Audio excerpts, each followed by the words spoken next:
أعوذ بالله من الشيطان الرجيم بسم الله الرحمن الرحيم والعصر إن الإنسان لفي خسر إلا الذين آمنوا وعملوا الصالحات وتواصوا بالحق وتواصوا بالصبر صدق الله العظيم. مفهوم صدارنګ دی زمانه په زمانه باندې قسمی چې بشکه ټول انسانان ټول همتن ټول په خساره کې دي مگر ایماندار عمل صالح کوونکی او د وصیت د حق سره کوونکی او د صبر یو بل ته تلقین کوونکو ول اعتبار دي. دا څلور کارونه ول اعتبار دي.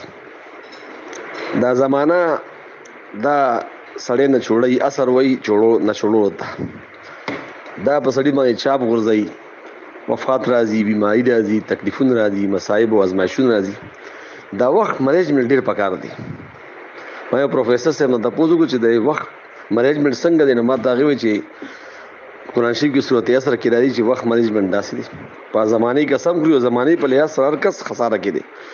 لکه نن د مالدار نه مالدار سړی، غریب نه غریب سړی په باندې راس تیر شو دې ټیمه پوري لکه په باندې 2 بجو پورې رز لاړه دا دومره عمر تلاړو دي کې خساره کې شو دی واپس نه راځي تاکي نو که دغه ټیمونو کې برکت چو او دغه ټیمونه لته ته ورکو او دغه ټیمونه مخلوق خدا لپاره صرف کو او په خپل دور مطابق ځان تیار کو، د علم مطابق علم کو، د عمل مطابق عمل کو، ایو منټ نه ځای کو نو تعالی موږ ته د دې مینجمنت آسان کی.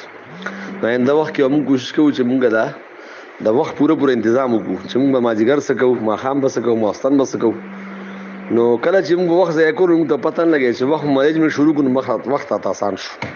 وخت خوندم کوي بیا سره وخت نیډر ډیر زیات چې کوم دین خوشحالي سره هر کار په خوشحالي سره کوي، هر په مینه سره کوي.